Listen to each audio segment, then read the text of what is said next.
What you're about to hear is the story of someone who chose to do things differently and a life coaching session about the decisions or struggles behind their success. Welcome to the Lise Bruynooghe podcast.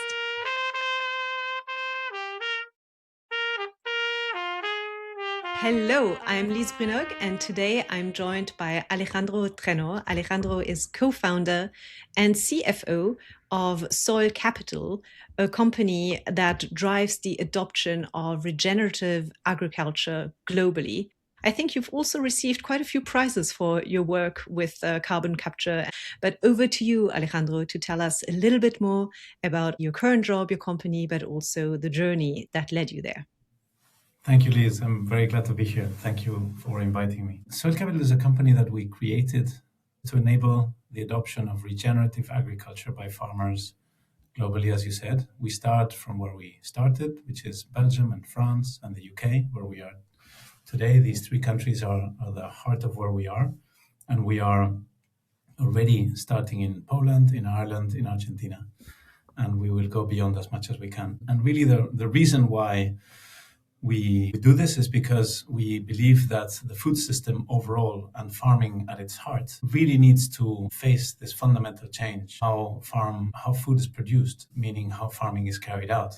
Regenerative agriculture has many definitions and has many practices that lead to it.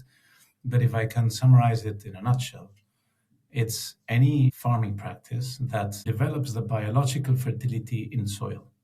So that can be making your rotations more wide and more diverse. It may be an integration of animals and plants. It may be an integration of perennials, trees, with annuals, weeds, and so on. It typically does require diversity. It does require as much living plants covering the soil as possible throughout the year, meaning not having a lot of bare soil exposed. It does require typically not tilling the land or reducing the disturbance of soil as much as possible, because every time you disturb the soil, you're also disturbing the microbiome inside it and the fungi and all of that life that develops that sustains fertility and resilience. And it also typically requires reducing your synthetic inputs, the chemicals that we apply on fields to increase the fertility. So all of these are very different approaches, and every farmer has its context and has practices that work better or worse. But in the end, the point is developing that biological fertility in soil. And how we do this, we work with those that benefit from the changes carried out at the farm. Those that benefit of those changes can be, for example, food companies in the food supply chain. Why? We work with food brands that have an interest in having ingredients that are more nutritious for us as consumers, that also have an interest in having supply chains that emit less carbon, and that also have an interest in having farmers that are going to be there supplying to them in perpetuity, meaning farmers that are resilient and that can continue in business. All of those things are enabled by regenerative agriculture. So we work with these food brands. They pay us for the improvements that are carried out at farm level, and we pay the farmers for those that have carried out those improvements, and we earn a margin in that process. We also are working with others, banks and insurances that deal with risk. Why? Because we know that farmers that operate with regenerative practices are less risky, because they're more resilient, because they withstand climatic shocks better, because they suffer less yield loss. So we can tell that. We can see that we have the data. So we work with those that work with risk. We work with those that are clean water streams, because farmers that apply less synthetic inputs also cause less impact on the water streams. So we work with them as well. So it's a matter of identifying those that benefit from the ecosystem services provided by farmers that adopt regenerative agriculture, and working with them so that we can move the incentive, the money, from those companies to the farmers so that farmers continue doing it more and more. And what I find really inspiring in your model, I work a lot with sustainability leaders, is that you found a way to align climate action, clean water, good fields, densely nutritious food, with the financial pressures, the economics of making a profit. which sometimes can be a bit at loggerheads. And so that is one thing I find inspiring. As you were talking, I somehow had a picture floating into my mind of you and I together on the fields in Ukraine with this wonderfully black soil. And we were both in wellies touring a company called Agrogeneration at the time. And I remember how you instantly fell in love with the agronomist who was telling you all sorts of things, pretty much what you're sharing now on the rotations and the no-till, and you were hooked at that time already. Do you want to tell us a little bit more about your journey into soil capital? How did you even find your way into that? Yeah. So there is some of that which is serendipity and some of that which is looking for it. I think there was once a famous sportsman that said, I'm always told that I'm very lucky. And the more I practice, the luckier I get. So there is a bit of that. But yes, the way in which I found my way, well, actually, you and I were on that field in Ukraine because we were both then working for the EBRD, an impact-driven bank. And I originally wanted to join that bank because I wanted a career in impact. I wanted to somehow have a mission-driven professional career. And I happened to fall into the agribusiness team. I didn't have an original allegiance to farming and agribusiness. That's not where that's not my family context. I'm not a farmer originally. But then I did learn a lot about farming or the impact of farming into business and on its environment and its ecosystem. And I did find some pearls, some jewels like that agronomist that you mentioned. And I did learn very clearly at EBRD that in farming, it's one of those few activities where how you carry out the activity can have a fantastic impact or a very negative impact. You can be massively extractive and destructive, or you can be regenerating. And in the end, you're producing the same thing. You're producing the same ton of wheat, so you're producing the same kilo of meat. And this is what's fascinating about agriculture, because it really depends on how you do it. So that was how my interest started developing. And then I started searching. Learned about the concept of impact investing. I understood that we could actually drive positive impact into what we do by using the force of capitalism. Because I had previously also worked at NGOs and I had enjoyed that, but I was missing a bit the drive. And I also then understood, I think it was JP Morgan that in 2008 published the white paper on impact investing as an asset class. I was very taken by that because I found that it was a fantastic way to use the force of capital for the better, for improvement. And so all of these things were building up. And I was looking for an entrepreneurial career, something where I could have an impact myself, where I could own equity in what I was doing, and where I could have that impact through capital. And really speaking with friends and looking for ideas and reading. And that's when serendipity comes in. I had two different friends that introduced me to the same person twice. This other person was Chuck de Lidkerk, my co-founder, one of my two co-founders. He and Nicolas, so my two co-founders, they had met previously, and they had started already the idea of Soil Capital a few months back. And they were looking for a third co-founder. And they were looking for a profile like me, someone that knew about finance, knew about farming and agribusiness, and was willing to take the bet. And so we had two sets of common friends that introduced us. One said, okay, I'm going to sit you down for lunch. You guys need to talk. And we spoke, and it was very interesting. Nothing really happened. 2 months later, another friend said, you guys need to come for dinner at home. So again, we were brought together and we said, okay, we really should talk. So that's where serendipity came in. And I think what happens next, because serendipity is one of the elements, was indeed to take the plunge and to take that big step. So I think what happened then is that I was really looking for something that could lead me into that career of impact and entrepreneurship, etc. So here was a great one, because Nicolas and Chuck had come up with this idea of setting up a company that would be driven towards regenerative agriculture. Nicolas is a fantastic farmer and an agronomist. He had done that many years. He understood it. Chuck is a very entrepreneurial personality. So there was an option, but the downside was that this was just an idea, right? I had a job. I'm married already then. We already had children, and I was in a very safe job. You and I were in that same place. So I had to leave that and then jump off and go for an idea without any salary, without knowing if this could pull. So what I told my co-founders then is I can give myself 1 year. And what I found was very, very important for me then was to consider the downside. I thought, okay, what's the downside of me dropping the bank and going down this path, this entrepreneurial path? And I was a bit surprised because I found that the downside was not the end of the world. I thought, well, if it doesn't work out, let's compare these two scenarios. One is I continue. I do another year and a half in my job, which doesn't really add much. I've already done 7 or so. Is it going to change much? Not really. Or I drop my job and I go for it and I do 1 year, year and a half, 2 years of something that is completely fascinating, which is entrepreneurial, where I'm going to learn a whole lot more. And if it doesn't work out, well, what then? I can get a job. I can, I have what I had before, plus the experience that I've acquired then. So I was surprised about my answer to the downside.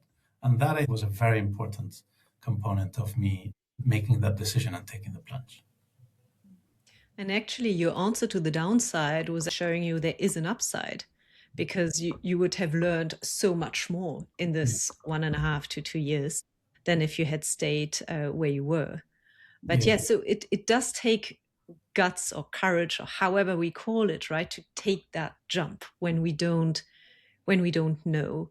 Do you, aside from, you set yourself a clear time box, you were like, okay, 1 year, you had the discipline of looking, okay, what's the worst that can happen?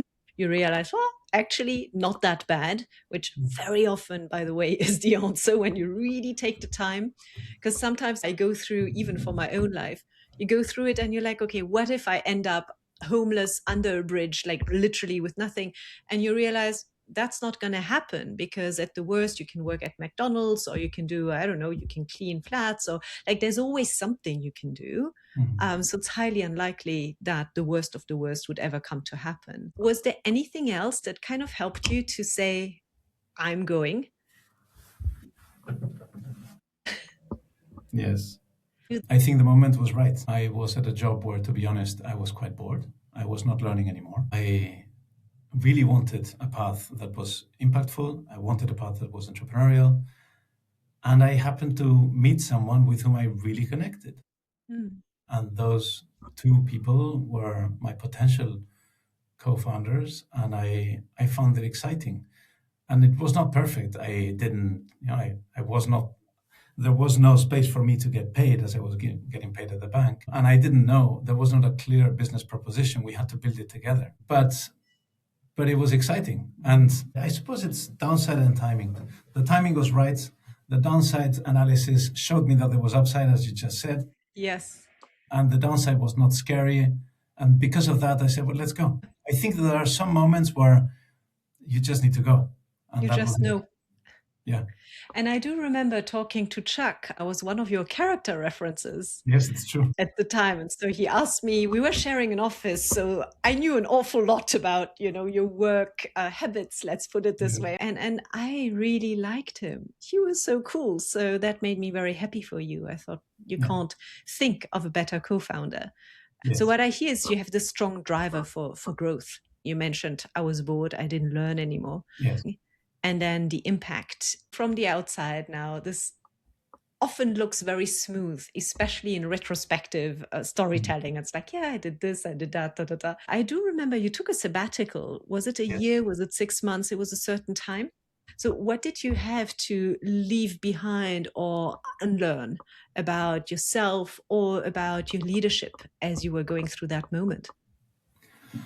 Yes, you're right. I took a sabbatical 4 months. I took 4 months then to consider, to explore, to find what my next path could be. And the truth is that during those 4 months, I didn't find it. So I went back to the office, the shared office, and I was like, well, that's it. But actually... Still looking. Exactly. But I suppose that time did really help me to make that decision, because I was already a bit more detached, I suppose, and it helped me make that decision. But in terms of what are the things that I had to unlearn around that moment? Well, the one thing was that fear of the downside, clearly, because I, you know, I had a relatively conventional path all that way until then. I studied law, I worked in real estate, I then did an MBA, I worked in a bank. So there's a continuous progress of evolution, and you don't want to lose any of that. So I suppose the first thing was giving up that fear of the downside. And understanding that downside was surprisingly less scary than I thought. I suppose there is another thing, which I only really learned when I started working with Czech and Nicola, which was the power of the narrative. So what I had learned up to then in my career was to look back at things and see. I would look at a company, I would look at their audited statements, and I would understand what they had done in the past, and based on that, I would make an idea of what they could do in the future. So based on the past, I was assuming that things would continue more or less.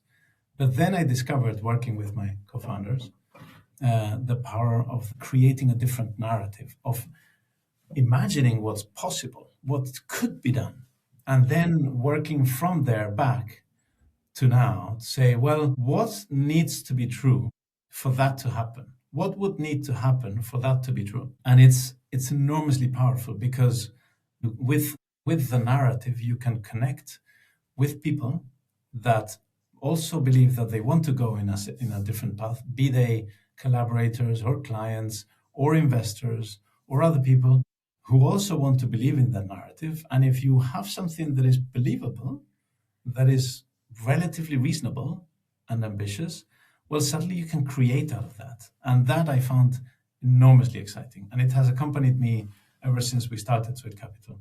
Because obviously, when you create a startup, a scale up, if you don't have a narrative, a vision, then you have nothing, really, because it is the narrative that brings everything together. And that was a completely new learning for me. Before starting this path at the bank, I had no idea what a narrative was or what vision should be. And then I discovered it. And this is something that I use now all of the time. But the point is, this isn't just some crazy idea that you just flog out. It is about identifying something that must it must be true. It must be possible.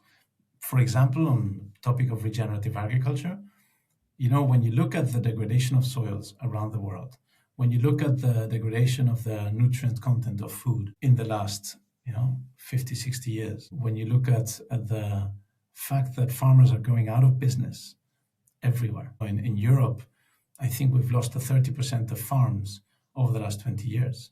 This is crazy. When you look at all those things and you think, well, this is the main activity that sustains us as a species. It's agriculture.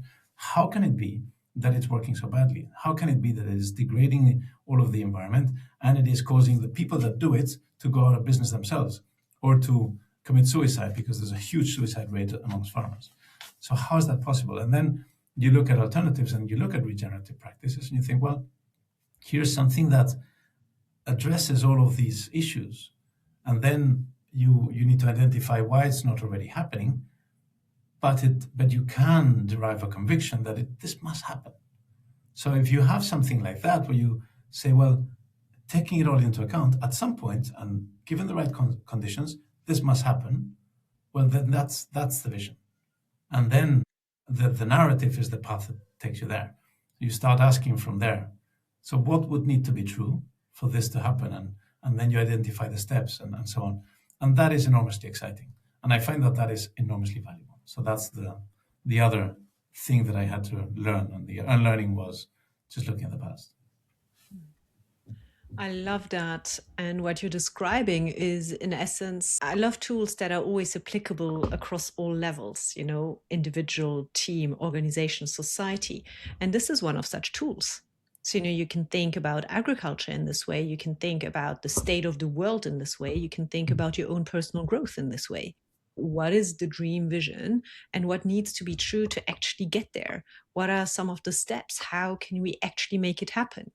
And then it gets very tangible, very practical, very actionable, and you just work your way towards it.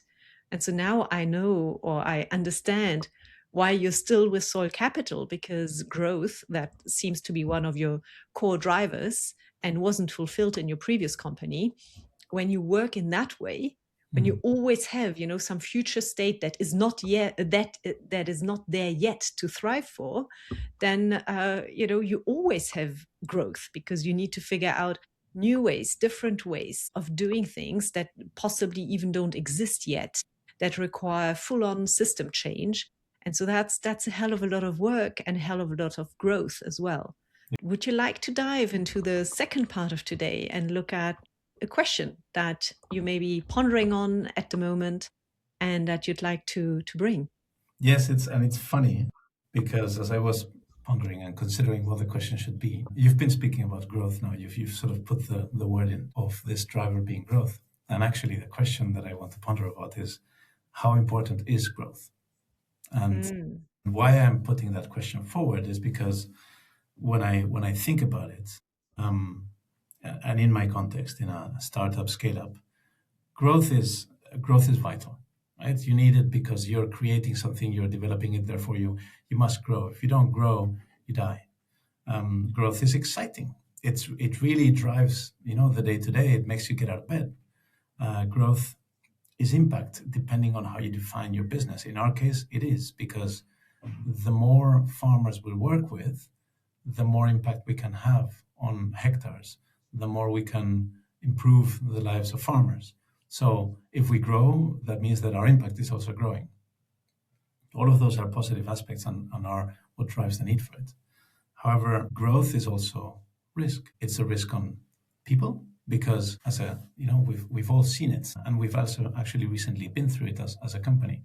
When you grow very fast, sometimes you might hit a stone and you might have to degrow a bit again, meaning you need to restructure, meaning you need to let go of people. So it creates a risk depending on how you grow. If you grow too fast, then you might be creating positions that actually you need to let go of soon after. So that creates a risk. It creates the risk of mistakes, of going too fast and then not having put in place the systems, the thought, the processes to make things right. So you can create mistakes. It can be exhausting also. And also in our context, when you look at growth in nature, is gradual. Things that grow exponentially are typically pest and disease. So back to the question, how important is growth and how fast should you grow? I think that's a question that matters a lot to me. And I've been considering it a lot lately because we want to grow. We answer these questions from the impact point of view, myself and my colleagues. But at the same time, I'm also conscious of the risks of growth. So I think how important this growth is an important question to ponder. To me, a slightly different question comes up as I hear you share. You've given me, the positives of growth, the negative of growth, and in a way, black, white, how important is it? And you shared how in nature things grow slowly, except pest and kind of disease, they grow a lot quicker. How fast should we grow? Is that your question? I think pace determines a lot of what you can do. It determines the quality that you can achieve very often. So yes, how fast should we grow? I suppose is the question. And if we look at the process that you described so beautifully for Soil Capital, if we were to grow very, very fast, what would it take for us to not have costly mistakes? What would it take for us to have the structures and processes that evolve? Like, how can you take your process that you described so beautifully and apply that to the growth question? How would that change your approach? Yeah, it would. I suppose it would highlight the blind spots because often happens when you're in a fast growth environment and you want to grow fast, the pace is fast. You focus on the things that you can focus on because you just don't have the time. You do the things that are in front of you and the rest you brush aside. So if I think, what would need to be true for that growth to be positive, that fast-paced growth to be positive, then indeed you need to put the building blocks. The building blocks can be internal processes to get the right people, processes to ensure that the people can be well accompanied. Also, how do we deal with our farmers, etc. But there's also, are we generating sales fast enough to develop the growth, the operational growth that we have in the business? So often it happens that a company that is funded by investors will spend fast, will build its structure fast, will grow fast. But back to the fundamental question, what would need to be true for that growth to be good? Are there any other elements that need to be there? Well, yes. Sales need to be growing as fast. If you don't have your KPIs that are leading you to achieve those sales at the pace that you want them to, that accompany that same growth, then something's out of sync. And that's where a risk really arises. And I've been thinking a lot about that lately over the last year, because last year we had a growth in sales that was much less than we were planning for. So that's what initiated the need for a restructuring. And during that time, I was thinking back at this book that I read of the founder of Nike. I think it's called Shoe Dog. That is this little wonderful red thread that goes across the book, is that they were always doubling sales. So sure, they were building, but they could deal with any problem that came their way because the sales were pulling them. So I suppose I'm answering my own question, which is probably what happens to you in all of your sessions, which is that what needs to be true is that all of the different building blocks need to be developing in sync. And if your sales or your KPIs that drive to sales are not growing as fast as you are growing your operations, then you're entering into an area of risk, and that you might need to review. You did indeed give your own answer. I love how you're connecting. So it's as if, okay, the speed of our growth needs to be in sync with the speed of our sales within the risk appetite that we have. So it can be out of sync for a defined risk appetite. And at some point, well, your risk appetite is exceeded. Now, you brought this question around growth. What makes that question important to you? It makes it important to me because as a company, Soil Capital is in the so-called VC track. A VC track is when you have venture capital investors that invest in your company and they want you to grow. And the beautiful connection happens when an investor that is ambitious and wants a big return meets a company that is willing and able to follow that path of great growth, because that's what's going to generate that high return. Now, the question is, for how long can you stay in that track? Companies stay in that VC track until they exit the VC track. Sometimes it's Series A, Series B, Series C, more, private equity, whatever, listing. Sometimes it's Series A and then you follow a different path, or Series B and then you follow a different path. So back to that question, we have these two aspects, the business, and we have our investors who have been crucial, fundamental to our business. And these two things need to go in sync as well. So that's where I go back to how fast should we grow. For a VC investor, it's ideal to have a company that is able and willing to go fast. So the question then is, how fast should we grow as a company? Do we have all of those building blocks in place? Yeah. Not just the investment bit, but also the operational, the sales, all of that. And that's where the balance needs to happen. And if that balance is everyone goes fast, then it's wonderful. But if that balance is, well, some of these bits don't go as fast, that's when you need to ask some fundamental questions. And so when you look at your company and your building blocks, are there some that come immediately to mind where you're like, oh, those are not ready yet for the pace that we would love to have? Well, we had that last year. Oh, yes. And we had grown in the team, we had grown the number of farmers very well. And last year, our sales, we had been doubling sales 3 years over. We went 2 to 4 to 9 million. And then last year, we were hoping to double again. We didn't. And we didn't because, context is difficult for a company that operates very much in the sustainability space. So we didn't have the growth that we wanted. So that's the first piece that went out of sync. So the operational bit was okay, and the sales bit was not following. So that was out of sync. and that made us decide that we needed the restructuring in order to continue picking up. And this is more an intuition than anything. It feels to me as if this restructuring is painful to you. Is that a Yes. fair? Yeah, it's clear. And in a way, I always think about, if you look at your life, you were in a very well paid job in a bank, and then you restructured and decided to take a big risk and go for Soul Capital. And that gave your life and your family a completely new direction. It had an impact on everyone. At some point, you moved countries. To what extent is a sort of restructuring, repositioning in a company normal as well? As a company grows, certain processes that were okay for a certain size, a certain level of maturity, are not relevant anymore, and they need to change and they need to evolve. It's the same with skill set. So some people are able to grow with your company and others are good for one phase, but not for the next phase. How would looking at growth through that lens change your perception, if at all? I've seen it. So I think both things are true. It is true that it is common, and it is true that it is painful. Yes. So clearly, restructuring has been a painful process. I suppose it is for everyone. It must be, because there is the personal element of, people that you have chosen and that need to leave, and that it's going to be difficult for them, because being made redundant is a very difficult experience. So being on the other end, which is making people redundant, is also painful. So that is clearly one important aspect of it.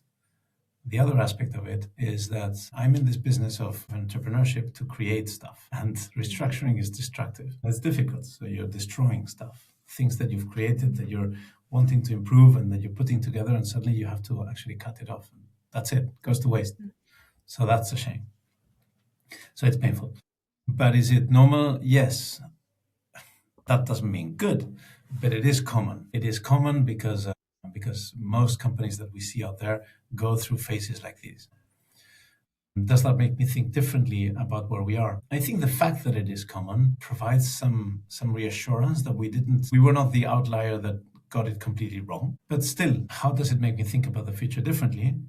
Well, yes, it makes me think about those building blocks and say, well, we were a bit blind to having all of the building blocks aligned and in balance and in sync. We were not looking at all of them. And hence now, as we look forward and we want to grow again, we do need to watch for that. So I think that makes me a bit more cautious, and hence the question. It makes us as a company more mature as well, because it is those moments of frustration and of pain that make you grow and learn. It does make me reflect about having all of the different elements in sync, and that's why I pointed to sales before. So that's why now I am working with the team to really focus on that, to push sales as the one that drives the company up.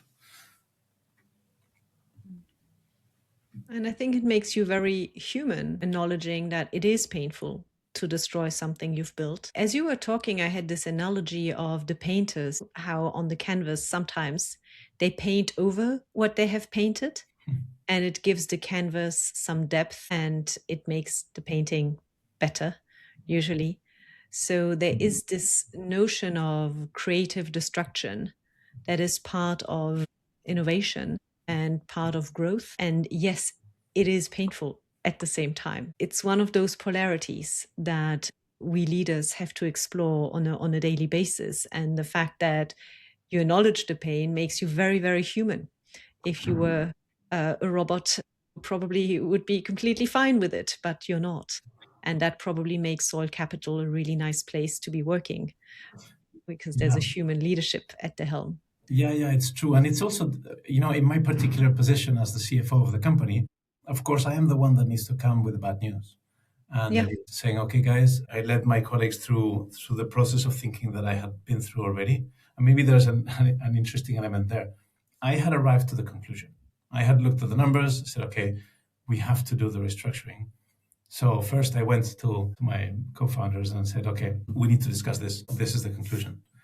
And Chuck was saying, take it back, roll back. You need to bring people along with you. You need to actually go through the same process again that you've just gone through, same analysis, same steps. You need to bring people along with you to the conclusion, because otherwise people are just going to say you're doing it for your own reasons. So I had to do that, and I had to be very fact driven and very analytical. So the pain and all of that human stuff that you just mentioned, I need to put it on the side while I focus on the analysis. But at the same time, then I need to bring back the human bit. So yes, it is a combination of both, of the analytical bit of having to say, well, we have to do this. I'm telling you, we need to cut by X% the workforce and these many jobs. And then also acknowledging that this is a difficult thing. So it makes the process, I suppose, a bit longer, but it also makes it much more solid and much more understandable. And taken people through the process of analysis with empathy of what it means for each one of them as team leaders also makes it acceptable for everyone. So does that make Soil Capital a better place to work? I hope so. Yes, I do think so. That everyone in the team understands that we are and we understand that it's painful to let go of someone. And even if you are the one making the decision, you are not necessarily an evil person. You are actually acknowledging a situation and having to deal with it. And you're still saving jobs for many other people. So it's always a balance. If you continue sometimes in a certain way, it means the entire company is going down the drain. And as a CFO, it's your job to make sure you protect the company. Absolutely. And I want to go back to that bit of creative destruction that you mentioned. There is one of the values that we have in Soil Capital, which is that we celebrate mistakes. And this is a lovely sentence, and it's very easy to say. And very difficult to do. Yeah, it's difficult to implement, because when you make a mistake, you're saying, "What the? Yeah, this is a mistake. You shouldn't make mistakes, right?" But then you need to go through it and think, well, if we didn't make mistakes, we also would not be learning. Yeah. If we are in the business of creating something new that no one's ever done before, because otherwise it would be in existence, then we're going to make mistakes for sure, because otherwise that means that we're not trying hard enough. We're not innovating. We're not putting in place new ideas. But it's just when it hits, it hurts. But it's true that we have to go back to that value. We celebrate mistakes. Why do we celebrate mistakes? Because it means that we're trying, that we're innovating, that we're doing new things. And we can celebrate because we learn from those mistakes. So where does that leave you? The powerful insight linking back to an existing value that is already well ingrained in the firm, realizing it's easy on paper, more difficult in reality. Yeah. Where does this leave you with regards to the initial question around growth that you brought? Yeah, well, I think indeed the question rather is not then how fast should we grow, but do you have the building blocks to grow as fast as you're planning to grow? Are you asking yourself what would need to be true about that progression that you plan for? Do you have the building blocks that are going to make that real and that are going to enable that? I suppose that's the answer. So it's going back to that planning and saying, okay, well, do I have those building blocks there? And is it in sync with that pace of growth that I am setting up for? So what feels different for you? You know, when you are one of the best ways to deal with stress is to make a plan. Is to say, well, stress is when everything falls on you and you can't handle it because there's too many things around you. And the best when I'm stressed is to take my book and, okay, what's in my head? What do I need to do? And then I have a little list. I can tick them off. It helps me do it. So it's a bit similar, because it is, well, it's not how fast you should grow. That's a variable. The question is, if you've set yourself a path for growth, go back to the building blocks, and are they there? So I feel a bit more reassured that this is what we should be looking into again. So it's really not how fast. It is, if you want this fast, do you have what it takes to grow that fast? Yeah. And I could literally see a menu of, if we want X, we need this. This is really tough. Not sure we can do that. Okay, if we want a bit lower X, we need only this and this. Do we have that? Nearly. And then it gives you a pathway, and back to your plan, it gives you a plan of this is possible immediately. If we improve that in the next 6 months, this will be possible. And if we do this, this, and this, then phew, the sky's the limit. Yes. It allows you to have slightly different conversations, possibly. Yes, it's true. Yeah. And it's funny, it's interesting that this goes all this is all driven from stuff that is already there. Yes, you got it. I love how this connects to a process that you've had from the very beginning. You know, this kind of what's our vision, what's our goal, and how do we break it down? This is ingrained in your company. I remember how you had to pivot in the very beginning as well. You started in a completely different way. And you realize, that's not giving us the impact we want, or that's not giving us the client base we were hoping for. And you completely pivoted. So it's not the first time that your company changes things. Now you're obviously on a much more established trajectory. The business model is proven, you have your client base. I also love how it links to values of the firm and how living those values, yes, is a bit painful. So it means you've got a real value with teeth, not one that is on paper and sounds nice and no one is doing it. You're actually living it. Yeah. So well done for that.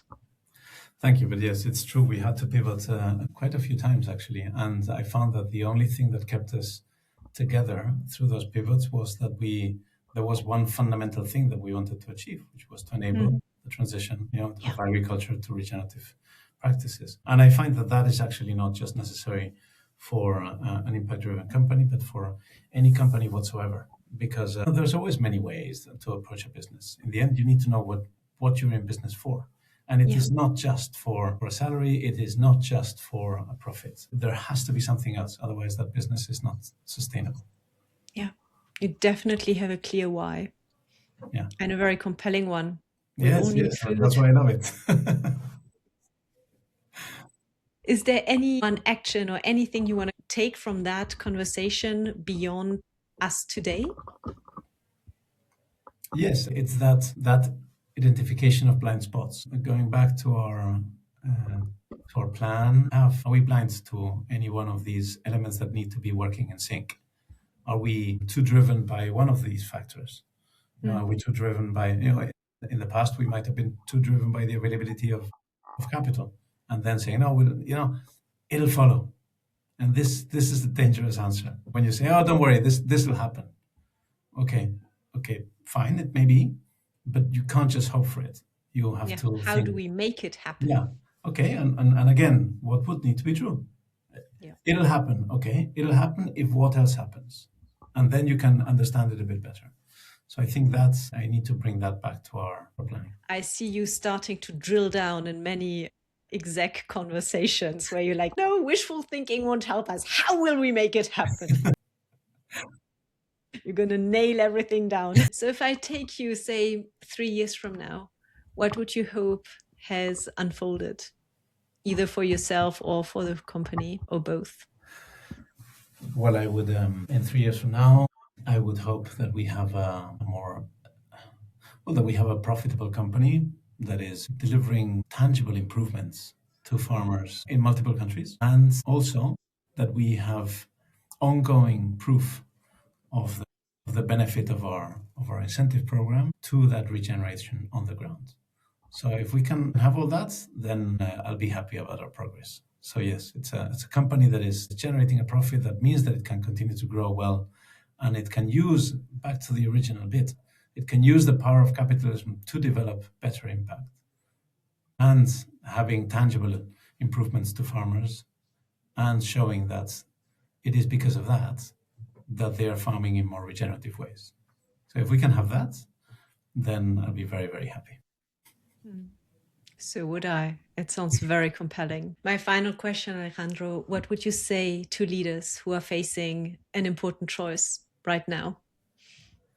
I typically go back to that point of the downside. So I would say, well, consider your downside, because you might be surprised, because maybe it's not as scary as it feels initially. So that's, I think, a fundamental question that I like to ask myself, and that I think anyone should ask when they're thinking about an important decision. And the other one, I think, we need to consider what is truly a path that you can stand by. Meaning, very often we feel forced to make a decision, and, bite the bullet and all that. And I think we must be able at that moment to take a little step back. So, okay, is this right? Am I going to be able to stand by this decision in honesty in the future when I look back at this, or will I regret it? Because what I did was just not well. It wasn't right. It was not good. Because then if you look at your downside and it's not that scary, and even if you fail, if your decision is wrong, when you look back at it, and you can say, well, it was okay. It was a decision that I can honestly stand by. Then you can live with it in the future. But I think it does matter that it's a decision that you can stand by honestly. And we don't always give ourselves the space to think like that. This is something I've always admired in you, because when you were at the bank, at some point, it turned into a decision you could not stand by anymore. If you were bored, you were ready for a new challenge, and you were thinking that you could possibly have more impact elsewhere. And so you went on your own exploration, taking your sabbatical, coming back, exploring, looking at other options, going beyond your bubble, and taking a very courageous step to go onto a completely different trajectory with a job that you can now stand by, that does real impact in the world for farmers, for us who eat the nutritious food, etc. So yes, I can see how this is a red thread that really is there throughout your life. Yes, I think it is, and I hope that it will continue to be. I have no doubt. And it wasn't that courageous.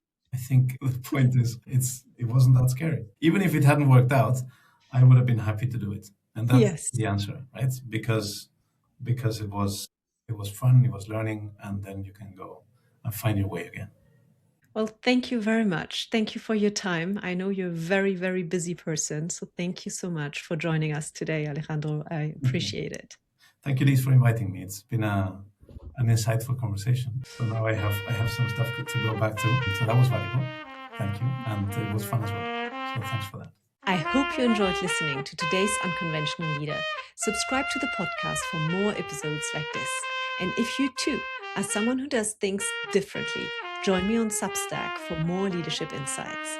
The link is in the description below.